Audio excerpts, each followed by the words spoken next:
రైతు సోదరులకు వందనాలు. ఇక్కడ ఇటీవల వచ్చినటువంటి ఒకటి సోషల్ మీడియాలో వచ్చిన వీడియో మరియు వార్తాపత్రికల్లో వచ్చిన ఒక వార్త, ఆ రెండింటి గురించి ఇక్కడ ఉదహరించదలుచుకున్నాను.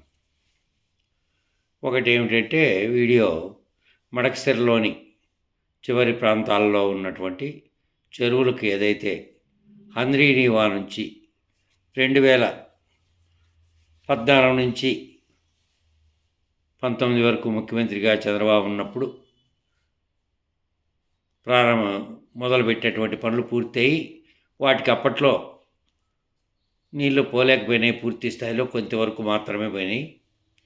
ఇప్పుడు ఇంకా పూర్తి స్థాయిలో సిమెంట్ లైనింగ్తో సహా కాలువల పని అయిపోవడం వల్ల ఆఖరి దశలో ఉన్నటువంటి చెరువులకు కూడా మడకసిర ఏరియాలో పోయినాయి. నిన్న అవి నిండుతున్నాయి, నిన్న ఇవాళ. మరొక విషయం ఏమిటంటే, చిత్తూరు జిల్లాలో ఇప్పటికే ప్రవేశించి దాదాపు 80-90 చెరువులకు పైగా నింపినటువంటి హంద్రీనీవా ప్రవాహం ఆఖరిలో ఉన్నటువంటి చెరువు కూడా మరో బారణంతో తమిళనాడు బార్డర్లో, కుప్పం నియోజకవర్గంలో తమిళనాడు బార్డర్ ఉంది. ఆ బార్డర్లో ఆఖరు చెరువుని పారడం వల్ల ఆ నీళ్లు ఏటిలో కలిసి అక్కడ ఉన్నటువంటి చిన్న నది పాలారు, తమిళనాడు యొక్క పాలారు నది, దాంట్లోకి పోతున్నాయి నీళ్ళు. మరొక విషయం ఏంటంటే, మార్గమధ్యంలో తంబళ్ళపల్లికి మొలకల చెరువు యువతల కుడివైపున కర్ణాటక ప్రాంతం ఉంది. మొలకల చెరువు నుండి ఇంకా మదనపల్లి చేరకముందే మొలకల చెరువు దగ్గర నుంచి కర్ణాటక వైపుకు ఒక రోడ్డు ఉంది. బస్సు రోడ్డు తిరుగుతూ ఉంటాయి. అదే రూట్లో బెంగళూరుకు పోతుంటాయి. అదే రూట్లో చిత్రదుర్గ, చింతామణి అక్కడెక్కడో పోతాయి కర్ణాటక వైపుకు బస్సులు అటువైపు నుంచి. ఆ రూట్లో ఆఖరుగా ఉన్నటువంటి చెరువుల దగ్గర ఈ హంద్రీనీవా నీళ్ళు పోయిండే చోట ఒక కన్నడ అతను వీడియో చేశాడు. వీడియో చేసి, ఇవన్నీ చంద్రబాబు నాయుడు వల్ల ఇక్కడ వచ్చినాయి, ఈ ప్రదేశంలో రైతులందరికీ మేలు, మాది పక్కనే కోలార్ జిల్లా మాది, ఆ కోలార్ జిల్లాలో ఈ ఆంధ్ర కానుకొని, రాయలసీమ కానుకొని ఉండే ప్రాంతాల్లో అసలు నీళ్లు లేవు, దయచేసి స్థానిక నాయకులంతా పోయి చంద్రబాబుని అడగండి, ఇక్కడ కూడా కావాలంటే నీళ్ళు ఇస్తాడు అని కన్నడ భాషలో మాట్లాడి ఒక వీడియో పెట్టాడు. స్థానిక రైతులు వీళ్ళు పోయి అడిగితే ఇస్తారేమో. ఒక వంకలేకి తెప్పుకుంటే అక్కడి నుంచి ఒక 5-6 చెరువులకు ఆ వంక లింక్ ఉంది. అక్కడి నుంచి 5-6 చెరువులకు పోతాయి అవి. ఒక చెరువు మరబడితే మరో చెరువులేకి అట్లా ప్రయత్నం వాళ్ళు చేస్తున్నారు. అక్కడేమో అడగకుండానే చెరువులన్నీ నిండి మిగిలినవి మళ్ళీ తమిళనాడులో ఉండే పాలారు నదిలోకి పోయి కలుస్తున్నాయి. తర్వాత ఇంకో జీవో పైన ఉంది చూడండి, అక్కడ పెట్టాను ప్రస్తావించినటువంటి ఆ జీవో ఏమిటంటే, ఆ జీవోలో చిత్తూరు జిల్లాలో తిరుపతి దగ్గర ఉన్నటువంటి ఎగువకు తిరుపతి నుంచి తిరుమలకు పంపింగ్ చేయగలిగేటువంటి ఇప్పుడున్నటువంటి కళ్యాణి డ్యామ్ ఉంది. అక్కడ ఆ డ్యాంలోకి హంద్రీనీవా నీళ్ళని పంపింగ్ చేసి వాటిని తిరుపతి అవసరాలకు కూడా ఉపయోగించుకోవాలి అనే దానికి కొత్తగా ప్రతిపాదన ఆమోదించబడి ప్రభుత్వం దానికి అంగీకరించి దానికి సంబంధించినటువంటి అనుమతులను కూడా ఇచ్చినట్టుగా ఆ జీవో ఉంది. కొత్త స్కీములన్నీ ప్రారంభమవుతున్నాయి, కొత్త ప్రతిపాదనలు రెడీ అవుతున్నాయి. ఆ ప్రతిపాదనలకు మళ్ళీ పరిపాలనా అనుమతులు వస్తున్నాయి. ఆ పరిపాలనా అనుమతులకు అనుగుణంగా పనులు కూడా టేకప్ చేస్తున్నారు.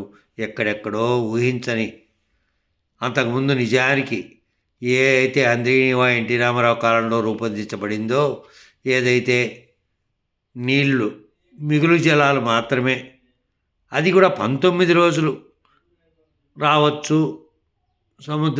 సముద్రంలోకి నీళ్లు వదిలే పరిస్థితిని అంచనా వేశారు శివరామకృష్ణయ్య గారు. అప్పట్లో రిటైర్డ్ చీఫ్ ఇంజనీర్గా ఉండి ఎన్టీ రామారావు గారు ముఖ్యమంత్రిగా ఉన్న సమయంలో నీటిపారుదల సలహాదారుగా పనిచేశారు. శివరామకృష్ణయ్య గారు ఏమన్నారంటే, అన్ని ప్రాజెక్టులు ఉన్నాయి కదా తెలంగాణ దగ్గర నుంచి కృష్ణానది మీద అనేకమైనవి ఉన్నాయి, కర్ణాటకలో మొదలు పెడితే ఆంధ్రాలో సముద్రంలో కలిసే వరకు అవన్నీ నిండిన తర్వాత కదా మిగులు జలాలతో మనం కట్టుపోయేది, ఆ మిగులు జలాలు చేసేది. ఇవి అంద్రీని వాళ్ళవి అన్నీ నిండాలంటే 19 రోజులు పడుతుంది అని మెయిన్ డ్యాములు ఏవైతే ఇప్పుడు ఉన్నాయో అవి వాటి వరకే అంచనా వేశారు ఆయన. వాటి వరకు అంచనా వేసి ఆ మాట చెప్పారు 19 రోజుల పాటు పారాలి అని. అయితే అంతకంటే ఎక్కువ రోజులు వరదలు పారితే ఏం చేయాలి? 3 నెలలు అయింది వరదలు. ఇప్పుడు 3 నెలలు అయింది. గేట్లు తీయడమే. ఎప్పుడో మధ్యలో 2 రోజులు 3 రోజులు మూసేసినా మళ్ళీ తెరవడమే. డ్యాములు నిండిపోయాయి కాబట్టి అన్ని డ్యాములు నిండిపోయి 3 నెలల పాటు దాదాపు 2000కు పైన టీఎంసీలు పోయినాయి సముద్రంలోకి. వాటిల్లో ఒక 40 టీఎంసీలు వాడుకునే స్తోమత కూడా మన రాయలసీమలో ఉండే చిన్న చిన్న ప్రాజెక్టులకు లేదు. అన్నీ 1 టీఎంసీ 2 టీఎంసీలు 3/4 టీఎంసీ అంద్రీనివా మీద కట్టివి. అవి కాకుండా మళ్ళీ తెలుగుగంగ మీద, మళ్ళీ తుంగభద్ర దాని మీద ఉన్నటువంటి హెచ్ఎల్సి హై లెవెల్ కెనాల్, వీటన్నింటినీ కలుపుకున్నా కూడా అని లేవు. అయితే అంద్రీనివా ద్వారా చెరువులకు మళ్ళీ వదిలేరు కదా, వాటన్నింటినీ కలిపితే అవుతుంది. కాబట్టి 40కి పైన టీఎంసీలు నింపుకోవాలి అనే ఉద్దేశంతో కాలువకు లైనింగ్ వేశారు. ఈ సంవత్సరం ప్రవాహం బాగా పెరగడమే కాక మళ్ళీ ఏం జరిగింది అంటే 3 నెలల వరదలు ఎప్పుడు రావు. సాధారణంగా 50 ఏళ్లకో 40 ఏళ్లకో జూను ఆఖరి వారంలోనే మొదలయ్యి ఇప్పుడు అక్టోబర్ పూర్తిగా వస్తుంది. పూర్తిగా వస్తున్న సమయం వరకు మధ్యలో 1 రోజు 2 రోజులు తప్ప మిగిలిన అన్ని రోజులు వరదలు రావడం అనేది ఒకటి. గేట్లు తీసి సముద్రంలోకి వదిలే పరిస్థితి. మరి ఇట్లా జరిగినప్పుడు నీళ్ళు నింపుకోవాలని ఎవరెవరో ఆశపడతారు కాబట్టి ఎక్కడెక్కడవో ప్రతిపాదనలు వస్తున్నాయి. మడకశిరలో ఆఖరి ప్రాంతాలకు చేరాయి, తమిళనాడు తీరానికి చేరాయి. తమిళనాడు తీరం కాదు, తమిళనాడు యొక్క బార్డర్, మన ఆంధ్రప్రదేశ్కు తమిళనాడుకున్న బార్డర్లో కుప్పం దగ్గర ఆ బార్డర్ కూడా దాటి అవతల ఈ చిత్తూరు జిల్లాలోని చెరువులు నిండి పారితే పోతున్నటువంటి నీళ్ళన్నీ అక్కడికి చేరుకుంటున్నాయి. ఈ సంవత్సరం వర్షపాతం ఎక్కువగా ఉన్నందువల్ల. మరి ఇంత జరిగినా కూడా ఇన్ని రకాల కొత్త పక్క రాష్ట్రాల వాళ్ళు కూడా నీళ్ళు ఆశిస్తూ ఉంటే తిరుమలలోకి పంపింగ్ చేసుకోవడానికి తిరుపతి నుంచి మళ్ళీ కళ్యాణ్ డ్యామ్లోకి పోవడానికి కొత్తగా మిగిలితే ఒకవేళ నీళ్లు పంపడానికి కూడా అనుమతులు ఇచ్చి జీవో ఇచ్చారు. ఆ జీవో పత్రికల్లో వచ్చింది. ఆ జీవోనే పైన నేను ఉదాహరించిన దానిని కూడా చేసుకోగలుగుతుంటే కొత్త కొత్త ప్రతిపాదనలతో ఆల్రెడీ మధ్యలో అనంతపురం జిల్లా సత్యసాయి జిల్లాలో నిర్మితమైనటువంటి మారాల అనే డ్యాము నిరర్థకంగా ఉంది. మధ్యలో ఎటువంటి చెరువుకు నీళ్ళు ఇవ్వకుండా, ఎటువంటి ప్రయోజనము లేకుండా నిరర్థకంగా ఎటువంటి ప్రతిపాదన కానీ దాంట్లో నుంచి చెరువులకు నీళ్ళు ఎడసమని కానీ అడిగే నాతుడు కానీ ఎవరూ లేరు. మరి రైతులకు అక్కర్లేదో ఏమో, రైతులకు కానీ అక్కడ లోకల్గా ఉన్న స్థానిక తెలుగుదేశం నాయకులకి అక్కర్లేదు అనుకుంటా. బహుశా అక్కడ స్థానిక శాసనసభ్యులు కానీ దాని నుంచి నీళ్లు వదలాలనే దృక్పథం లేదు. అక్కడ ఉన్న కార్యకర్తలకు కూడా ఆ విధమైనది లేదు.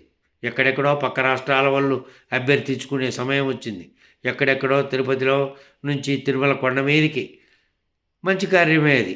ఒకవేళ నీళ్ళు లేనప్పుడు పంపింగ్ చేసుకున్నా మిగిలితే ఇలా 3 నెలలు 2 నెలలు వరదలు వచ్చిన సమయంలో ఉపయోగపడుతుంది.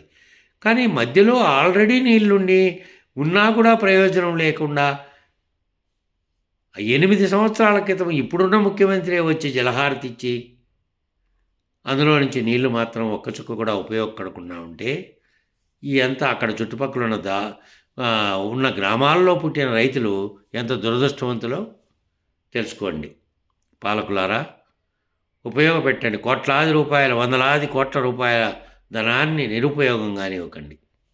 వందనాలు.